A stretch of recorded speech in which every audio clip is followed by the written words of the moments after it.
स्वाध्यायः परमः। Doctor Baba Saheb Ambedkar open university.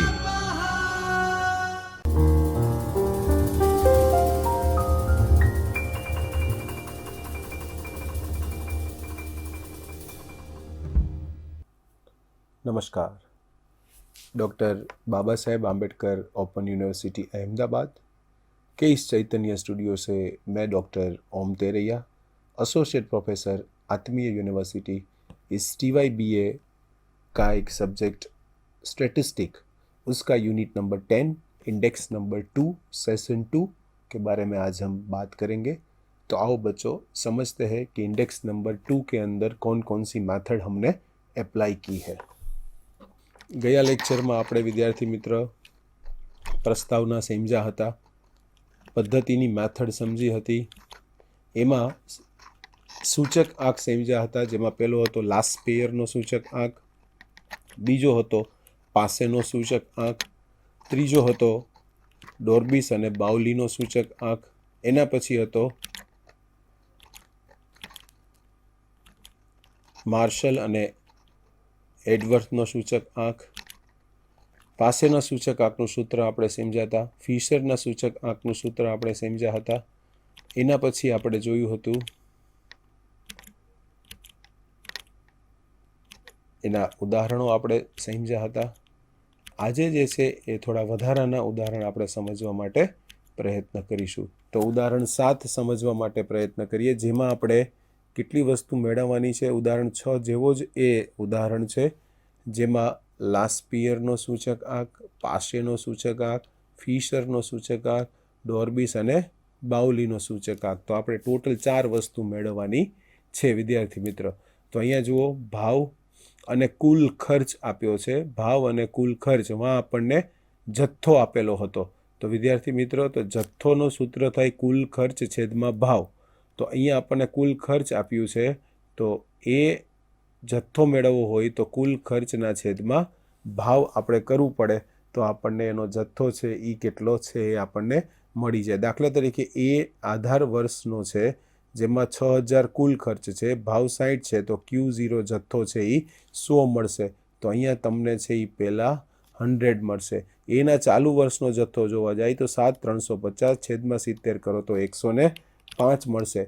એમ કરીને આપણને બધી જ P0 Q0ની કિંમત મળી જાય છે। એટલે કે અહીંયા ભાવ અને કુલ ખર્ચ આપણને વિદ્યાર્થી મિત્ર આપેલો છે, રકમમાં લખ્યું જ છે કે આપેલો, એટલે કે અનુક્રમે P0 Q0 આપ્યું છે, P1 Q1 આપણને ઓલરેડી આપેલું છે, P0 Q0ની પણ કિંમત આપી છે, P1 Q1ની પણ કિંમત આપી છે। તો નથી આપણી આગળ શું, તો કે Q0 ને Q1 નથી, તો Q0 આ રીતે આપણે શોધી લીધું। તો એ જ રીતે હવે આપણે Q1ની કિંમત શોધી લીધી છે। તો પાસેનો સૂચકાંક જોવા જઈએ વિદ્યાર્થી મિત્ર, તો ખૂબ સારી રીતે આપણને એ મળી જાય। સૂત્ર સેમ, ફિશરનું સૂત્ર સેમ, ડોલ્બીનું સૂત્ર સેમ, એ જ રીતે તમે એ દાખલાને સોલ્વ કરી શકો। અહીંયા ખાલી જોવાનું છે, જથ્થોની કિંમત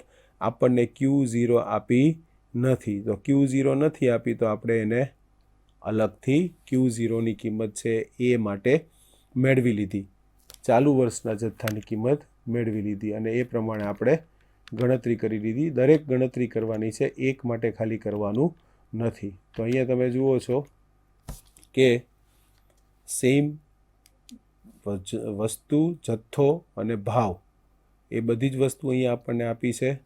તો જોઈ લઈએ, જથ્થો 2019ના અંતે અહીં આધાર વર્ષ અને ચાલુ વર્ષનો જથ્થો આપેલ છે, એટલે અનુક્રમે Q0 Q1 છે એ આપ્યું છે, અને P0 2019નો ભાવ P0 અને 2022નો ભાવ P1 પણ આપેલ છે। અહીંયા છે 2019 અને 2022, અને જથ્થો આપણને આપ્યો છે આધાર વર્ષ અને ચાલુ વર્ષનો।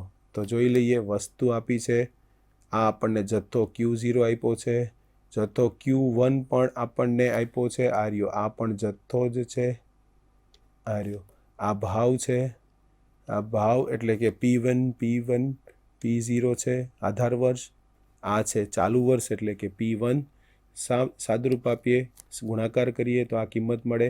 ફિશરના સૂચકાંકનું સૂત્ર આપણને ખબર છે, ગુણ્યા 100 કરો. ફિશરના સૂચકાંક પછી ડોર્બીસ અને બાઉલીનો સૂચકાંક મેળવવા માટેનો જો પ્રયત્ન કરીએ તો આપણને એ કિંમત અહીંયા 1/2 તરીકે મળશે. એ જ રીતે આપણને અહીંયા કિંમત આસાનીથી મળી જાય. માર્શલ એડવર્થના સૂચકાંકમાં વિદ્યાર્થી મિત્ર શું કરવાનું છે તો કે P1 Q0 અંશ P1 Q1 P0 upon P0 P1 upon P0 Q0 Q0 P1 upon P0 Q1 Q1 અંશને અંશની સાથે સરવાળો, છેદનો છેદની સાથે સરવાળો, એને ગુણ્યા 100 એટલે આપણને એ મળી જાય. આધાર વર્ષ અને ચાલુ વર્ષ, ભાવ અને જથ્થો. ભાવને આપણે કહીએ છીએ P0, જથ્થાને અહીંયા પણ ભાવને ચાલુ વર્ષના ભાવને P1, જથ્થાને Q0 અને અહીંયા જથ્થાને Q1 તરીકે ઓળખીએ છીએ. તો એ પ્રમાણે આપણે સાદુરૂપ જો આપીએ તો આપણને 9મા દાખલાનું જો જોઈએ તો કિંમત આપણને આ રીતે મળે છે. P0 આધાર વર્ષનો ભાવને P0, Q0 એટલે આધાર વર્ષનો જથ્થો, P1 ચાલુ વર્ષનો ભાવ, Q1 આધાર ચાલુ વર્ષનો જથ્થો. ચારે ચાર કિંમત આપણને આ સૂત્ર ઉપરથી મળી જાય.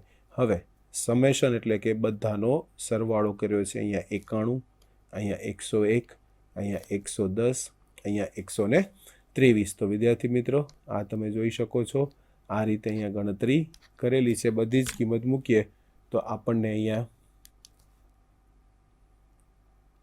સાદરૂપ આપીએ, વર્ગમૂળ લઈએ, એનો જે જવાબ આવે એને ગુણ્યા 100 કરીએ તો આપણને 111.40 ફિશરના સૂચકાંકના પરીક્ષણ ઉપરથી મળશે. હવે એમાં ચેક કરવાનું છે કે સમય અને વિપર્યસ પરીક્ષણ આ પરીક્ષણ અનુસાર 1 થવું જોઈએ. તો બધી જ કિંમત આપણે જાણીએ છીએ. P01 મેં તમને કીધું હતું એ સૂત્ર તો એમ જ રાખવાનું. અને P10 આધાર વર્ષ માટે અદલા બદલી કરવાની છે. તો જ્યાં 1 છે ત્યાં 0 મૂકીએ, 0 છે ત્યાં 1 મૂકીએ. તો અહીંયા જુઓ છો P1 P0 છે તો અહીંયા P0 P1 થઈ ગયા. અહીંયા Q00 છે તો Q11 થઈ ગયા. અહીંયા P1 P0 છે તો અહીંયા P0 P1 થઈ ગયા. અહીંયા Q1 Q1 છે તો અહીંયા Q0 Q0 થઈ ગયા. આની કિંમત આપણે કોષ્ટક ઉપરથી આગળથી એટલે કે આના ઉપરથી આપણે શોધી લેવાની જો ન હોય તો. અને એ શોધવી જ પડશે કારણ કે આપણે અદલા બદલી કરીએ છીએ એટલે એ આપણે કિંમત જે છે એ કઈ રીતે લખીએ છીએ તો કે અહીંયા આપણને દર્શાવી છે એ પ્રમાણે આપણે એની કિંમત લખીશું. બંને સૂત્ર એક જ વર્ગમૂળમાં લઈએ તો 1 આવે તો આનું પરીક્ષણ થાય છે. પદ વિપર્યાસનું પરિણામ આ સમયનું હતું. હવે પદનું કરીએ તો એમાં શું Pની જગ્યાએ Qના ફેરફાર કરવાનો છે. એટલે કે જ્યાં P છે ત્યાં શું મૂકી દઈશું Q આ સૂત્રની અંદર. બાકી બધું જ સેમ. તો એ ચેક કરવા માટે પ્રયત્ન કરીએ તો એ મળે છે 123/191. તો આ બંને સૂત્ર વર્ગમૂળમાં લઈએ આ રહ્યું તો અહીંયા જુઓ તો આ રીતે 123/91. P1 Q1 જ્યાં 123 છે, P0 Q0 પણ 91 છે. તો આ કિંમત આપણને એના સમાધાન જેટલી મળી ગઈ. તો એનું પણ એ સમાધાન કરે છે. 10માં એવું કહે છે કે ફિશરનો સૂચકાંક મેળવો. દર્શાવો કે આ સૂચકાંક સમય વિપર્યાસ પરીક્ષણ અને પદ વિપર્યાસ પરીક્ષણમાંથી પસાર થાય છે. તો હવે 10મો દાખલો થોડો સમજવા માટે પ્રયત્ન કરીએ. અહીંયા વસ્તુ આપી છે P0 P1 P1 Q1 P1 Q0 A B C D. આટલી કિંમત તો આપણને ઓલરેડી આપી છે. તો Q1 મારે મેળવવું હોય તો એનું સૂત્ર છે Q1 એટલે કે ચાલુ વર્ષનો જથ્થો P1 Q1 upon P1 અને આધાર વર્ષનો જથ્થો P1 Q0 upon P1. તો આ રીતે આપણને મળશે. અહીંયા જો વિદ્યાર્થી મિત્રો P1 કોમન છે, અહીંયા P1 કોમન છે, અહીંયા Q0 તો અહીંયા પણ શું Q0, અહીંયા Q1 તો અહીંયા પણ શું Q1. કેમ તો કે એ એકચ્યુઅલી આપણે એ લખીએ છીએ કેમ તો કે Q1 જે છે એને P1 થી ઉપર નીચે ગુણાકાર કરીએ.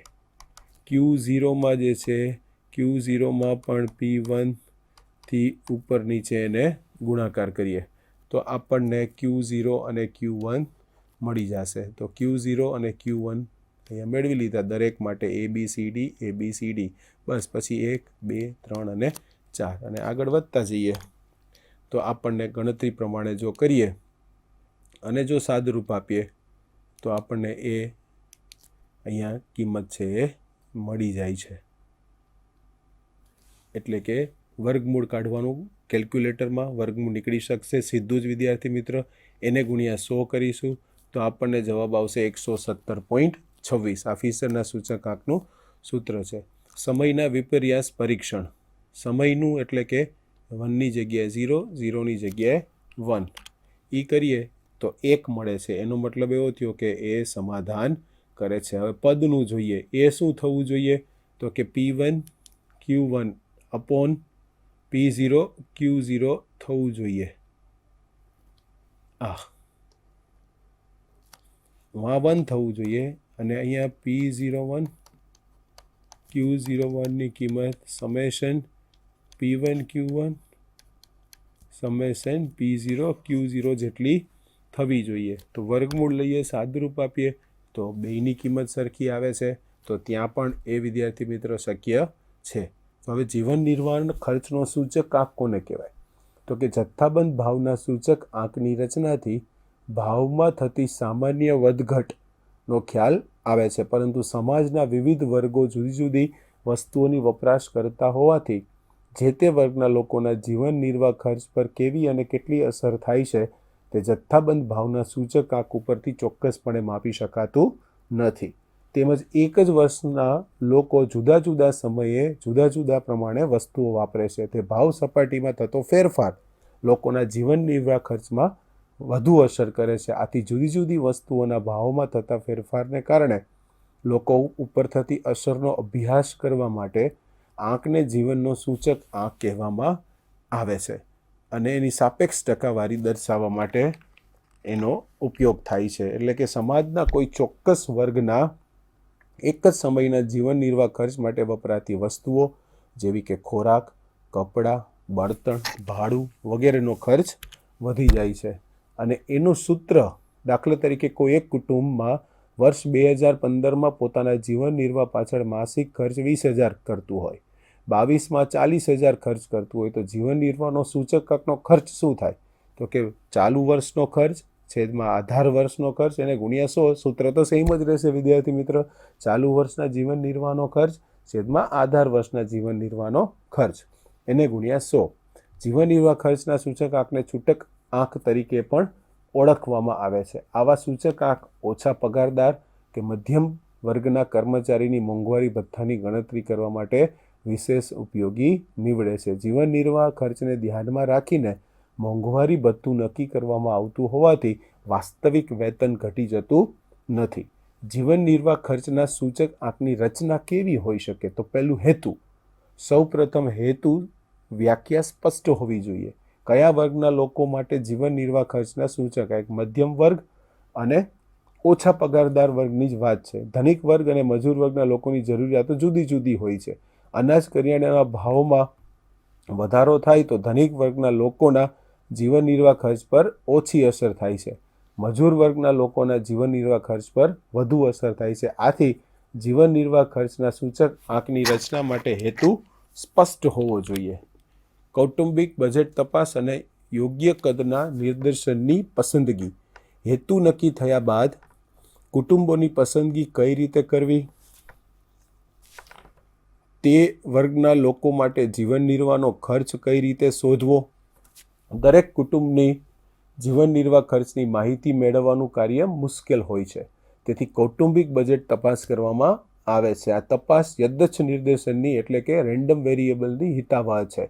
કુટુંબની તપાસ કરી જરૂરિયાતો, વસ્તુઓ, તેના પ્રમાણમાં તેનો ખર્ચ વગેરે માહિતી આપવામાં આવે છે. જેને ખોરાક, કપડાં, ભાડું, બળતણ, પરચુરણ, વસ્તુઓના વપરાશ જેવા વિભાગોમાં વહેંચવામાં આવે છે. આ વિભાગ પાછળ કેટલો ખર્ચ કર્યો છે તેની વિગતોનું વિશ્લેષણ કરવામાં આવે છે. દરેક વસ્તુના છૂટક ભાવો મેળવવા. ત્રીજું, જે વર્ગના લોકોના જીવન નિર્વાહ ખર્ચનો સૂચકાંક શોધવાનો હોય તેવા લોકો જે વિસ્તારમાં રહેતા હોય તે વિસ્તારમાંથી પસંદગી થયેલ વસ્તુઓના છૂટક ભાવ મેળવવામાં આવે છે અને દરેક વસ્તુઓના ખર્ચનું તે જ સમૂહના જુદા જુદા ખર્ચ સાથે ભાર નક્કી કરવામાં આવે છે. આધાર વર્ષની પસંદગી કઈ રીતે કરવાની?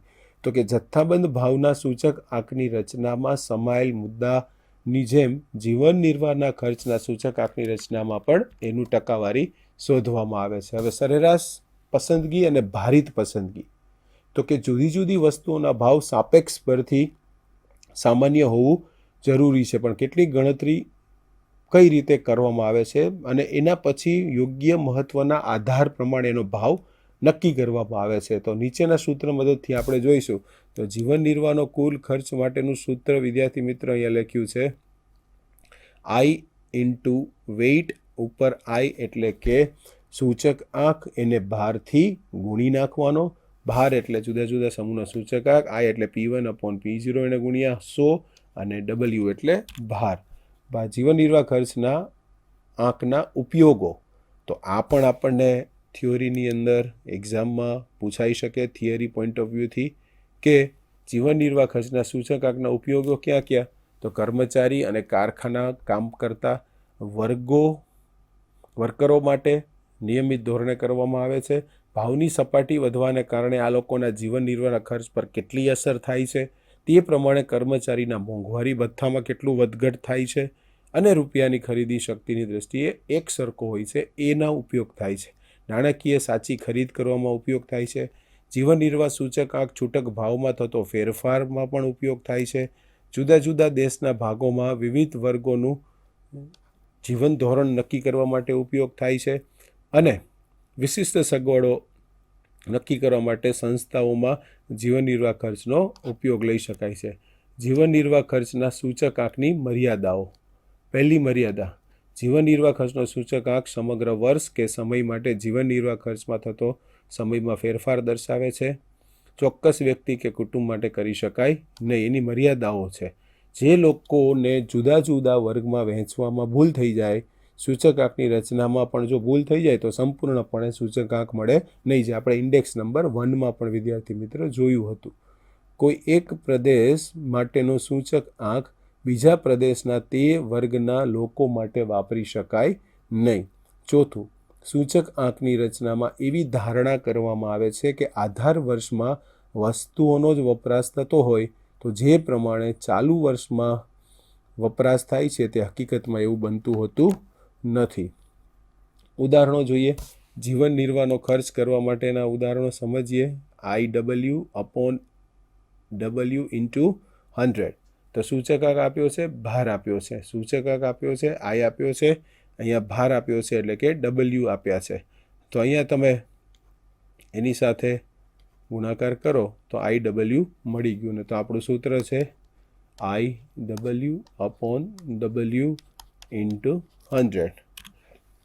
તો અહીંયા ગુણ્યા 100 પણ કરવાની જરૂર નથી જીવન નિર્વાહના સૂચકાંકની અંદર. તો આપણને સીધો કિંમત જે છે ટકાવારીમાં ન મળતા ડાયરેક્ટ 229.57 મળે છે. સૂચકાંકની રચના કરો. ભાર અને ભાવ. ભાર એટલે કે W આપ્યો છે, અહીંયા આપ્યું છે. વસ્તુઓ માટે I શોધવો પડશે. P1 upon P0 into 100. P1 એટલે કે ચાલુ વર્ષનો ભાવ, P0 એટલે આધાર વર્ષનો ભાવ. અહીંયા ચાલુ વર્ષ 2022 છે, આધાર વર્ષ 15 છે એટલે 15/5 એને ગુણ્યા 100 કરો એટલે 3 ગુણ્યા 100 એટલે આપણને પહેલી કિંમત 300 મળશે. તો જુઓ વિદ્યાર્થી મિત્રો, અહીંયા છે જ ગણતરી. ખૂબ સારી રીતે ગણતરી આપી છે અહીંયા. આ રીત 300. આના માટે પણ એ રીતે આ બંનેનો ભાગાકાર ગુણ્યા 100, બંનેનો ભાગાકાર એને ગુણ્યા 100. તો હવે I મળી ગયું તો આપણને W મળી જાય. તો કૌટુંબિક બજેટનો જવાબ પણ આપણને અહીંયા સરળતાથી મળી જાય છે. તો 13મો દાખલો જોઈએ. 2022ના કૌટુંબિક રચનાનો સૂચક આંક શોધવો હોય તો શું કરવાનું? તો વપરાશ આપ્યો છે અને ભાવ આપ્યો છે. તો W શોધવું છે આપણને. તો W એટલે શું? તો સૂત્ર છે P0 અને Q0 બેયનો ગુણાકાર કરો, એટલે કે ચાલુ વર્ષનો ભાવ અને આધાર વર્ષનો જથ્થો. ચાલુ વર્ષનો ભાવ અને આધાર વર્ષનો જથ્થો એ બેનો ગુણાકાર કરો તો આપણને Wની કિંમત મળી જાય. તો અહીંયા જોવો છો વિદ્યાર્થી મિત્ર, ખૂબ સારી રીતે આપણને ગણતરી કરીને આપ્યું છે. P0 Q0 એટલે કે આ બંનેનો ગુણાકાર કરવાનો P0 Q0 P0 Q0 P0 Q0 P0 Q0 W મળી ગયું. I કેમ મળે? તો કે P1/P0 ગુણ્યા 100 અને છેલ્લે મળી ગયું IW. એ જ રીતે ઉદાહરણ 14 પણ તમે ક્વિન્ટલનો ઉદાહરણ આ જ રીતે કરી શકો છો. એમાં પણ I મેળવવાનું, W મેળવવાનું, P0 Q0 IW મેળવવાનું અને એના પરથી સૂચક આ કીધું છે તો P1 Q0 એક વચ્ચે એડ કરી દેવાનું તો આપણને એ વસ્તુ છે એ મળી જાય. તો 15માં કૌટુંબિક સૂચકાંક મેળવવા માટે જથ્થો આપ્યો, ભાવ આપ્યો, અહીંયા આપણને વેઇટ આપ્યો નથી, ભાર આપ્યો છે.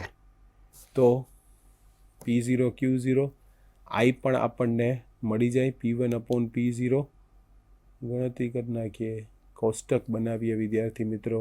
I P1/P0 P1/P0 એને ગુણ્યા 100, અહીંયા જુઓ છો P1/P0 એને ગુણ્યા 100, અહીંયા P1/P0 એને ગુણ્યા 100.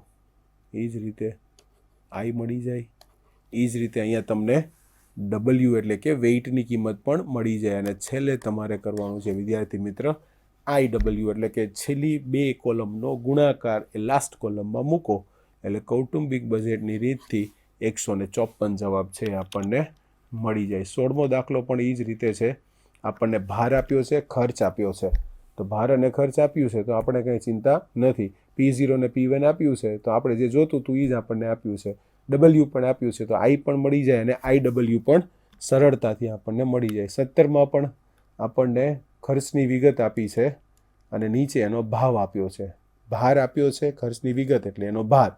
P0 આપ્યું છે, P1 આપ્યું છે, I મળી જાય, IW મળી જાય. બધી જ વસ્તુ સરખી છે, એમાં કોઈ પ્રકારનો ફેરફાર નથી. ઉદાહરણ 18માં ટકાવારીના સ્વરૂપમાં આપ્યું છે. આધાર વર્ષનો ભાવ 30%, 50%, 20% અને 125%. તો એને 100થી સરવાળો કરી નાખો તો સૂચકાંક I મળે. ભાર આપણને આપ્યો છે 5, 4, 3, 2, 1 IW મળી જાય. તો જીવન નિર્વાહનો ખર્ચ આપણને ખૂબ આસાનીથી મળી જાય. તો એ જ પ્રમાણે આપણે દાખલાને ઉકેલી શકીએ. હવે આ બધા પ્રશ્ન છે જેને આપણે ખૂબ સારી રીતે થિયરીમાં સમજ્યા છીએ અને અહીંયા બધાનો સૂચકાંક આપણે જે છે એ ડોર્બીસ બાઉલીનો શોધવાનો છે. આગળના બધા જ એક્ઝામ્પલને જો આપણે સારી રીતે કર્યા હશે તો આમાંથી એક પણ દાખલો વિદ્યાર્થી મિત્રો એવો નહીં હોય કે જે આપણને આવડે નહીં. તો અહીંયા લાસ્ટ પિયરનો સૂચકાંક શોધવો છે તો શું કરવાનું? તો લાસ્ટ પિયરનું શોધવો હોય તો P1/P0 અને P0 ઇન્ટુ Q0 કરો તો આ બેનો ભાગાકાર કરવાનો. આનો 1350/900 તો આપણને સૂત્ર મળી જાય. આદર્શ સૂત્ર કયું છે? તો કે આદર્શ સૂત્ર એ ફિશરનું આદર્શ સૂત્ર છે. એ જ રીતે દરેકની કિંમત કરશો તો બાકીની ગણતરી થઈ શકશે. કયો સૂચકાંક વિપસ્પર્ધમાં બંને પરીક્ષાનું સમાધાન કરે છે? તો કે એક ફિશર કરે છે અને માર્શલ અને એજવર્થ કરે છે. પાસેના સૂચકાંકમાં કોને મહત્વનું આપવામાં આવે છે? તો કે પાસેના સૂચકાંકની અંદર ચાલુ વર્ષના જથ્થાને મહત્વ આપવામાં આવે છે, બીને મહત્વ આપવામાં આવે છે. એ પ્રમાણે તમે દાખલાને સોલ્વ કરી શકશો. તો વિદ્યાર્થી મિત્રો આ સાથે આપણે ઇન્ડેક્સ નંબર 2ની અંદર 5 પ્રકારની અલગ અલગ મેથડો જોઈ ઇન્ડેક્સ નંબર સોલ્વ કરવા માટે અને જેનો ઉપયોગ કરીને આપણે ઘણા પ્રકારના દાખલાઓ ઉકેલવા માટે પ્રયત્ન કર્યો. આપણને એક્સરસાઇઝની અંદર સ્વ અધ્યયન માટે પણ ઘણા બધા દાખલાઓ આપેલ છે.